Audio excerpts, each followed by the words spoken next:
subscribe official iNews channel. Dan jangan lupa klik tombol notifikasinya. Informasi selanjutnya, pemirsa, guru dan murid di Kabupaten Bogor, Jawa Barat antusias menyambut kembali sekolah tatap muka. Namun jika dalam pembelajaran tatap muka ditemukan kasus positif meningkat, maka proses sekolah tatap muka akan dihentikan.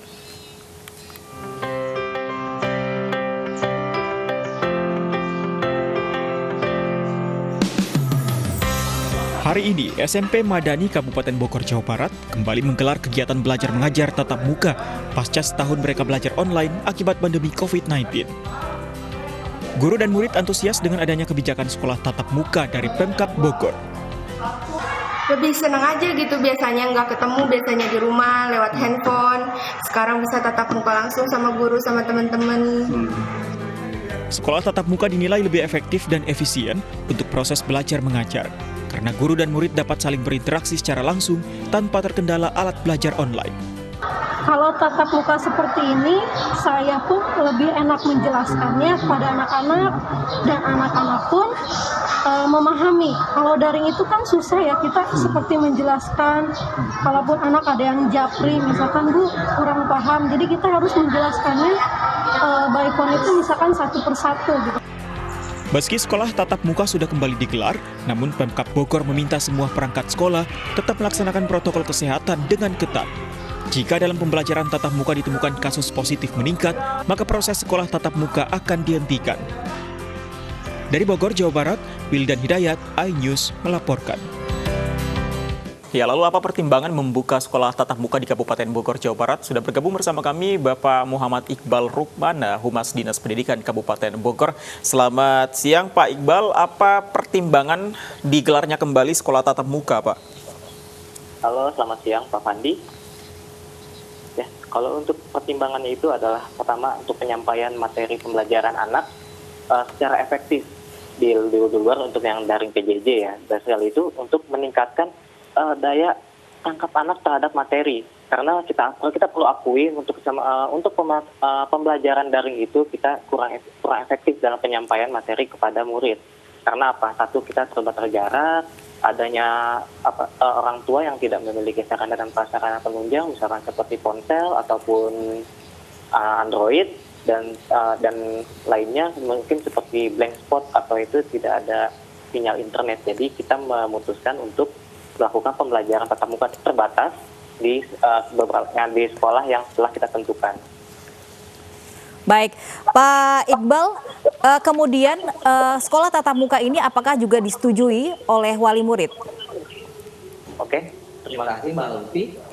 Untuk persetujuan itu wajib sekali kita dapatkan dari orang tua murid, karena itu adalah merupakan persyaratan utama dari 11 persyaratan yang harus dipenuhi oleh sekolah sebelum membuka pelajaran PTM terbatas ini, di mana satu ruang kelas itu yang tadinya misalkan maksimal ada 40 orang anak dibatasi menjadi maksimal 20 orang anak dalam satu kelas, di mana jarak antara kursi pun sudah diatur dengan protokol kesehatan. Di dalam ruang kelas pun kita sudah mendesain sedemikian rupa untuk ruang kelas itu dibuat nyaman, higienis, dan mengikuti protokol kesehatan yang berlaku yang ditentukan oleh petugas Satuan Covid Kabupaten Bogor. Kalau waktu belajarnya berapa jam Pak Iqbal? Kemudian dalam seminggu apakah 5 hari pertemuan atau berapa hari? Kalau untuk jam pembelajaran kita maksimal 2 jam itu untuk satu shift. 2 jam pembelajaran, jadi 2 jam ini anak misalkan shift A masuknya misalkan jam 8. Nah itu hanya 2 jam, berarti sampai dengan jam 10. Nah dilanjut kepada shift berikutnya. Shift berikutnya ini tidak langsung masuk, tapi dijeda selama 1 jam. Di pas jam jedanya itu kita melakukan sekolah itu melakukan pembersihan, penyemprotan disinfektan, pensterilan ruang kelas kembali. Di mana sebelum anak masuk di shift 2 itu kita melakukan screening lagi untuk memastikan si anak itu memang dalam kondisi untuk mengikuti PTM di shift 2. Baik, kemudian bagaimana jika ada wali murid yang memang tidak setuju untuk sekolah tatap muka? Kita tahu juga di Kabupaten Bogor tidak semuanya begitu sudah zona hijau, masih ada zona oranye dan juga zona merah juga ada. Betul, terima kasih Mbak Lofi. Kalau untuk orang tua atau wali murid yang tidak setuju atau belum mengizinkan anaknya mengikuti PTM terbatas ini, sekolah dan orang tua murid itu boleh mengikuti secara daring atau PJJ, pembelajaran jarak jauh, dengan mengikuti edaran dan juknis yang Dinas Pendidikan buat itu nomor 800 garis miring 54 di edaran itu sekolah telah disosialisasikan kepada sekolah, di mana sistem di edaran itu berisi tentang sistem dan pedoman juknis pembelajaran jarak jauh di sekolah di luar PTM tadi.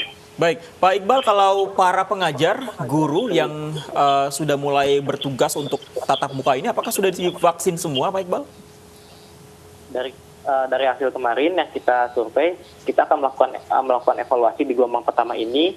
Kalau untuk keamanan dan keselamatan para tenaga pendidik, itu kami sudah memastikan bahwa mereka sebelumnya sudah di antigen sudah di antigen atau di swab. Itu yang menunjukkan mereka wajib negatif dari adanya paparan COVID sebelum memasuki atau mengikuti kegiatan PTM ini. Tapi kalau vaksin, Pak Iqbal? Untuk vaksin kami akan melakukan pendataan. Belum divaksin berarti ya? Baik. Baik, artinya masih berjalan vaksinasi bagi tenaga pengajar di Kabupaten Bogor, Jawa Barat. Terima kasih Pak Iqbal dari Dinas Pendidikan Kabupaten Bogor sudah bergabung bersama kami di Anyus Siang.